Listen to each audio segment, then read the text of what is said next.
ARM, Autonomous Region in Muslim Mindanao, composed of 5 provinces namely Basilan, Lanao del Sur, Maguindanao, Sulu, and Tawi-Tawi. The capital is Cotabato City. The region was established on August 1, 1989 through Republic Act 6734 aka Organic Act in pursuance with a constitutional mandate to provide an autonomous area in Mindanao. Area and location.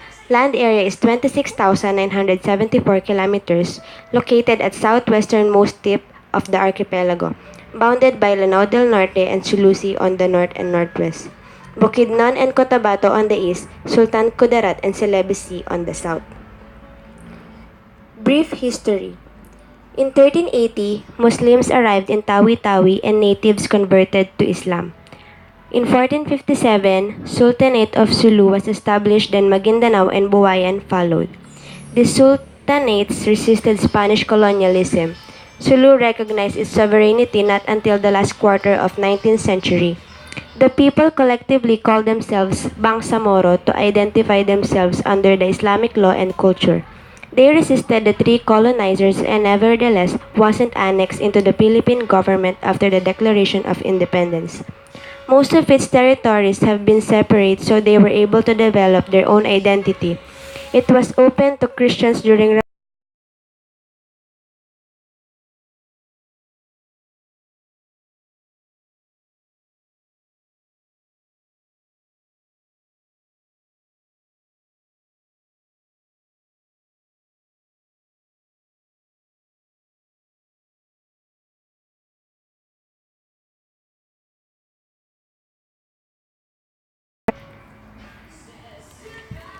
Basilan.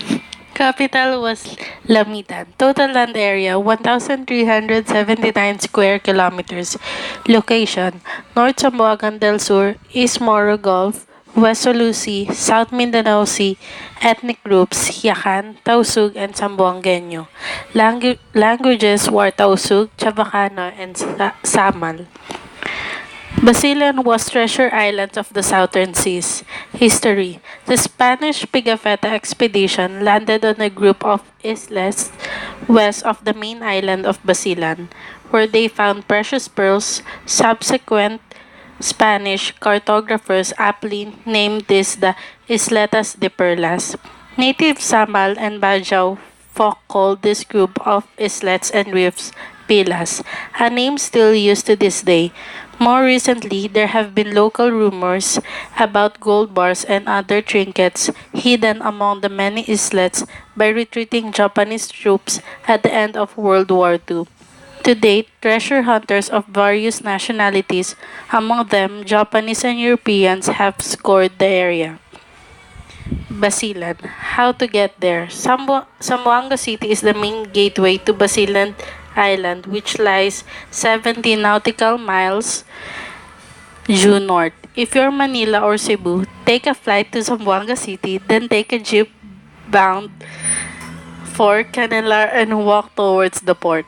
From there, a boat ride of 1 hour and 45 minutes or 1 hour will take you to Isabela and Lamitan. The fare ranges from 20 pesos to 70 pesos. Fast craft usually charge 140 for ordinary and 170 with aircon. Isabela to Zamboanga, Isabela route, Lamitan Zamboanga, Lamitan route. Maluso route.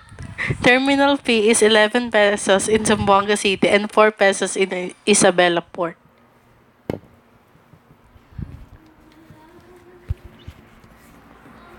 Tourist attractions. Basilan Falls. Balagtasan waterfalls are located near Isabela City. Basilan and are the biggest waterfalls in the province where the Basilan Hydroelectric Plant is located. Kalun's Park Shrine.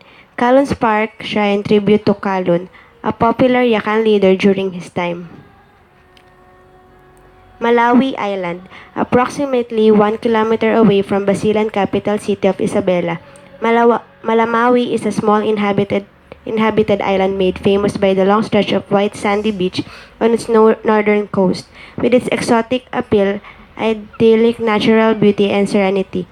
The place has become a go-to place of locals, especially of those from Isabela City and suburbs who wish to escape for sea, sun, and sand experience.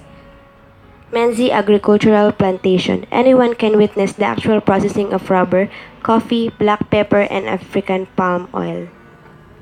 Festivals.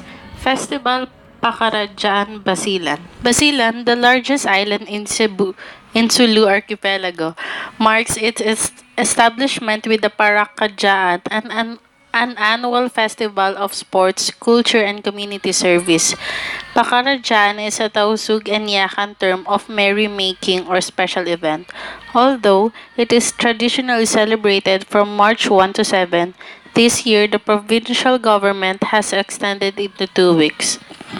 Lami-Lamihan Festival is annually held in Lamitan. It's a festival conceding the foundation of Lamitan Municipality. This festival is a simple showcase to the traditional of Yakan, a rich customs and traditions where music and dances and crafts are preserved. On this festival, people are dressed in colorful costumes to participate in horse races, parades, and other activities. Cocowayan Festival, located in Isabela City, Basilan. It is celebrated every third week of April, a week-long celebration in line with the city's founding anniversary marked with festive street dancing, colorful parades, sports activities, fairs, cultural and variety shows, and beauty pageant. Lanao del Sur. Capital is Marawi City. Total land area is 3,850 kilometers. North Lanao del Norte, East Bukidnon, West Iliana Bay, South Maguindanao, and Cotabato. The ethnic groups Maranao, literally people of the lake. The languages Maranao, Cebuano. Lanao del Sur. Lanao comes from the word Ranao, meaning lake.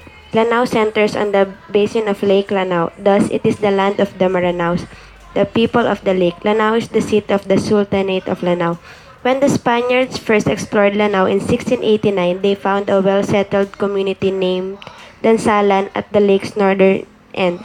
Dansalan became a municipality in 1907 and the city in 1940. During the pre-Spanish time, there are four important boundaries hold the power of appointing a new sultan, namely Bakayawan, Dalama, Madamba, and Sawer. In appointing a new sultan, the permission of these four boundaries are needed to validate the new sultan appointed to his position. How to get there? PAL and other airlines has daily flights every day from Manila to Cagayan de Oro. From Cagayan de Oro, collective taxi for 4 to 6 passengers who share the fare goes to Marawi. From Cotabato City, the seat of the autonomous region in Muslim Mindanao and Region 12, you can either take plane of 30-minute flight or you can go by land. Should you choose to take a plane, it will bring you to Baloy Airport at Baloy, Lanao del Norte. Then take a PU jeep to Marawi, about 30-minute ride. If you choose by land, then you have to choose either via Malabang or via Davao, Butuan, Cagayan de Oro City, Iligan City try before you finally reach Marawi. If you want to reach Marawi City by water transportation from Manila, you can take about direct Cagayan de Oro City for 2 days or to Iligan City for 2.5 days. Also from Manila to Cebu City to Iligan, then from Cagayan or Iligan, PUJs can take you to Marawi City. Tourist attractions. Brassware Factory. Tugaya is a lakeshore community in Lanao del Sur inhabited by Maranao craftsmen and artisans of various pursuits. They are specializes in some forms of arts or crafts that are part of traditional Maranao culture. Backstrap, loom weaving, tapestry weaving, and other kinds of handmade textile manufacture. Foundry casting of various forms of brass or bronze vessels, instruments, and decorative items, wood carving, and mother of pearl inlay work, metalwork, and silver and gold smithing, all of which utilize the traditional Maranao from form of decoration. Mount Mupo. On the summit is a national park with a view of Lanao Lake. Festivals. Cariala Festival. Maranao City, Lanao del Sur, February 25. A cultural fest dubbed Cariala Festival, highlighted the 50th founding anniversary of the municipality of Wow, the corn granary of the province, with a vast agricultural land suitable for any type of crops. Wow's Cariala Festival is structured as a thanksgiving of bountiful harvest. It is also a celebration of the distinctive cultures and heritage of the various ethnic tribes residing in the area such as Maranao, Ilonggo, Higaonon, Igorot, Cebuano, Kapampangan, Tausug, and Matigsalog. Maguindanao. The capital is Sultan Kudarat. Total land area is 5,474.10 km. North Cotabato, Isla Nao del Sur, West Moro Gulf, South Sultan Kudarat. Ethnic groups is Lumad, Visayan, other Moro tribes such as Maranao, Iranon. The languages are Maguindanao language, Chabacano, Cebuano, and Filipino. History of Maguindanao. Early 15th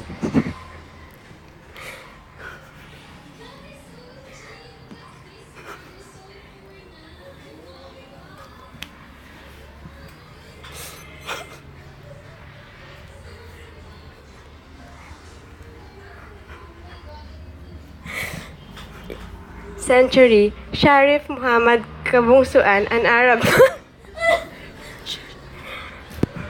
Malay preacher from the royal house of Malacca, arrived in what is now Malabang.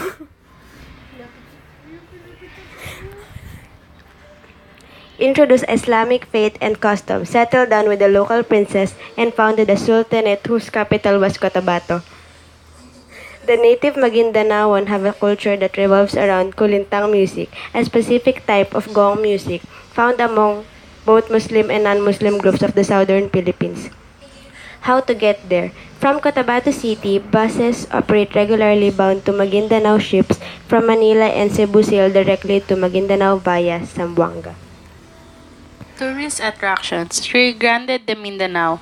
The Mindanao River, also known as the Rio Grande de Mindanao, the second largest river system in the Philippines after the Cagayan River of Luzon. It is the largest river in the southern island of Mindanao with a drainage of 23,169 kilometers, draining majority of the central and eastern portion of the island. It is also the second longest river in the country with a length of approximately 373 kilometers. It is an important transportation artery on the island, used mainly in transporting agricultural products and formerly timber. Masjid di Maukom. The Masjid di Maukom or Pink Mosque is a mosque in Datu Saudi, Ampatuan, Mindanao, the Philippines. The mosque's construction was financed by Datu Saudi Ampatuan Mayor Samsudin Dimaukon. The land where the mosque was built was a property of the mayor's family. Sultan Haji Hassan al-Bolkiah Mosque, also known as the Grand Mosque of Cotabato, situated in Cotabato City and is the largest mosque in the Philippines. The mosque is located in the barangay Kalangan in Cotabato City and was funded by Sultan Hassan al-Bolkiah of Brunei at a reported cost of $48 million. Tantawan Park. Tantawan Park is a historical park in Cotabato City, located on the corner of Quezon Avenue and Sinsuat Avenue, next to the Central Bank of the Philippines Cotabato City branch, and Immaculate Conception Cathedral Cotabato. Local use the park for the relaxing massage offered by the therapist while viewing the busy street and the monument of Muhammad Kudarat. Festivals.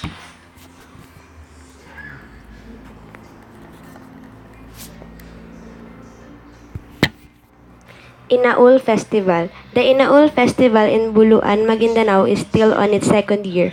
This colorful and vibrant festival is observed annually on February 8 to 14. But this festival is actually under a new name or a continuation of what used to be called the Sagayan Festival. The latter was already celebrated in Misamis Oriental. The inaul is an original Magindanaoan product, a hand-woven cloth. The word inaul literally means weaved in English. This distinct Filipino product deserves further national attention, and this is the primary purpose of this festival. Sharif Kabusuan Festival is a colorful festival celebrating the arrival of Sharif Kabusuan via Rio Grande de Mindanao more than 500 years ago to introduce Islam to the natives. The festival, which will be held from December 15 to 19, will feature SK trade fairs, Battle of the Bands, Mindanao Business Forum, cultural presentations, street dancing competition, and kanduli. A celebration of Islam, the Sharif Kabunsuan Festival is a display of Muslim religion and culture. Sagayan Festival is a Maguindanao word, and the war dance has always been part of merrymakings during special occasions and weddings amongst ethnic Maguindanaoans. It is a dance of nobility, gallantry, and honor. The movements depict the ferocity of warriors and is descriptive of the Magindanaoans who hold the reputation of being brave people. The dancers acting as warriors wear colorful costumes and carry blade weapons called kampilan, as well as shields called klung that are adorned with beads that create distinct sounds with every movement. The sound distracts the attention of the enemies. Though it is war dance, the Sagayan does not depict feudalism. Rather, it shows the zeal of the Magindanaoans to protect their communities from any form of conquest or abuse. It is also meant to show the resilience of the Magindanaoan communities and their strength to readily rise or bounce back from every day and any devastation.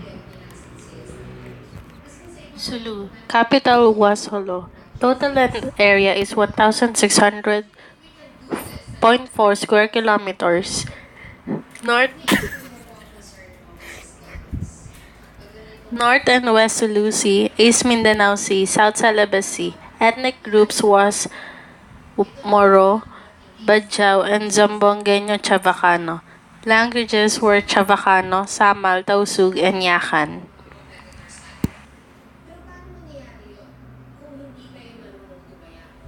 Sulu Karim ul Makdum, an Arab religious missionary and learned judge, reinforced the Islamic foundation of Raja Baginda's polity and, and that of the Sultanate of Sajid Abu Bakr,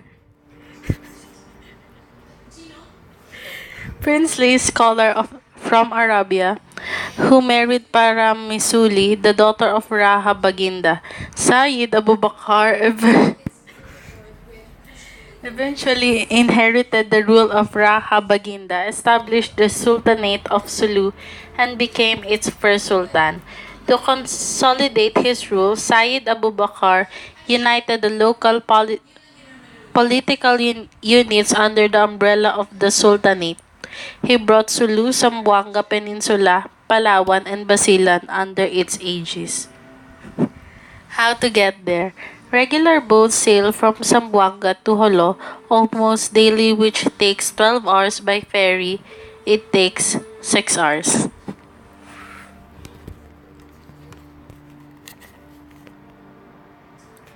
Tourist attractions. Mount Daho National Park. Boot Daho is the highest point in the province of Sulu, Philippines. It is one of the cinder cones that make up the island of Jolo and the part of the Jolo volcanic group in the Republic of the Philippines. The extinct volcano is located 8 kilometers southeast from the town of Jolo in Sulu province. Pearl Farm at Marungas Island. One of the Marungas Island prides is its pearl farm that is home to some of the country's precious and cultured pearls. This sanctuary can be reached by a 30-minute boat from the island of Holo. Maubo Beach is located in the fourth-class municipality of Paticul, Sulu, Philippines. Maubo Beach is one of the finest bright white beaches in Sulu and also known for its crystal clear water and its 1 kilometer long white sand. It is usually frequented by locals due to its accessibility. Sulu Sea is dotted with coral reefs such as the Pearl Farm at Marungas Island and provides some of the world's best dive spots. The Tubataha Reef, a 33,200 hectare underwater splendor, is the best site of Sulu Sea. Because of its fabulous beauty, the Tubataha Reef Marine Park was honored by UNESCO in December 1993 as the first natural site in the Philippines to be etched in the prestigious World Heritage List. festivals. Rahabaginda Festival. Rahabaginda Festival is celebrated every second week of August. The festival is celebrated to the essential contribution of Rahabaginda in history. He led the spread of the adaptation of Sulu, Sultanate, government, and Islam religion. It starts on the second week of August in Holosulu. Knowing that they have the same fate, the natives accepted Raha in the island and his arrival is not welcomed by the natives, but he fought back. Participants are in the city throughout with the colorful costumes and the performance of different cultural shows is done to give honor to the arrival of Raha. Vinta Festival, a grand spectacle of colors, adorned the seas of Sulu as Vinta sailed off the island's coast on February 14 for the Vinta Festival. It was organized by the Joint Task Group of Sulu. The spotlight was on the badjaus that showcased Vintas donated to them by the Joint Task Group Sulu, the local government and other organizations in Mindanao. Locals of Sulu watch in awe of the spectacle of Vintas at sea. Badjaus who received the Vintas said they are happy to start their livelihood with the traditional boats that define their culture and identity.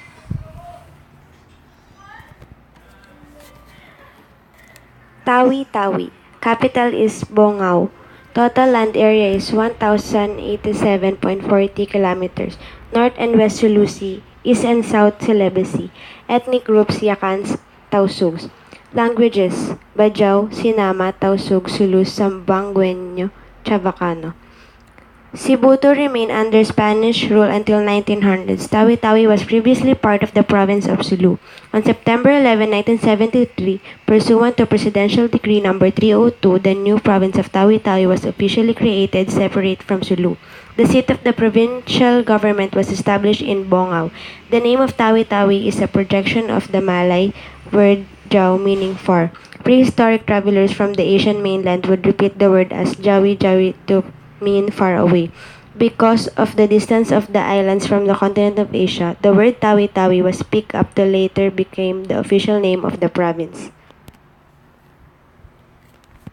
Tourist attraction Sheikh Karimul Makdum Mosque. The Sheikh Karimul Makdum Mosque is located in Barangay Tubig Indangan, Simunul, Tawi-Tawi, the Philippines. It is the oldest mosque in the Philippines and was built by an Arab trader, Sheikh Makdum Karim, in 1380. Panampangan Island. Panampangan Island is an island in the municipality of Sapa-Sapa, Tawi-Tawi, with an area of 1 square kilometers. It is also located in Basubuli Shoal, to which its sandbar extends to 3,128.37 meters. Saluwag Island. Saluwag Island is located in the province of Tawi-Tawi in the autonomous region in Muslim Mindanao, Philippines. Its length is 1.6 kilometers. The island belongs administratively to the municipality of Cebu. Great Bakungaan Island. Great Bakungaan Island is a small tropical island surrounded by the Sulu Sea in the province of Tawi-Tawi, Philippines. The island is the one of the 7 Philippine Turtle Islands. Festivals. Agal-Agal Festival. The province of Tawi-Tawi is considered as the biggest producer of seaweed powder in the country. Because of its significance to the livelihood of the people and the economy of the province, one grand celebration is made every year as tribute to its great value. This is the Agal-Agal Festival, which is said to be the only seaweed festival in the country. It is derived from the word agal-agal, which is the local term for seaweed in the Sulu archipelago. Agal-Agal Festival shows how the community valued the importance of the seaweed industry, which has been part of their living. Being a province composed of island towns surrounded by vast seas, Tawi-Tawi is endowed with rich marine and aquatic resources. The celebration also reflects these rich bounties of the sea that Tawi-Tawi takes so much pride of. Kamarhadikaan Festival. Kamarhadikaan is the sinama for being honored or given the highest degree of respect. Indeed, tawi-tawi has become honored in the Philippines. It is frequently in the news. It is a name that rolls off the tongues and pens of many Filipinos even though they might know little about the province. Gastronomy. Chula itum. The chula itum is somehow the bulalo equivalent of tawi-tawi. Only it has very spicy soup on it. It's a it's a beef with broth mixed with burnt grated coconut, giving it a blackish color. It may not look appetizing for some, but it tastes way better than your regular meal in town. Utak-utak. The utak-utak is a patty of fish with tons of spices, mixed with beaten eggs rolled in flour, then deep fried. Shanglag. The shanglag is a simple roasted grated cassava as an alternative for rice as a chief source of carbohydrates. Guso. This particular seaweed or agar-agar as others call it is very much common in the coastal waters of Visayas and Mindanao. The tawi-tawi in as blanched the seaweeds then added with little soy sauce and some spices like onions and ginger, giving it a yellowish color.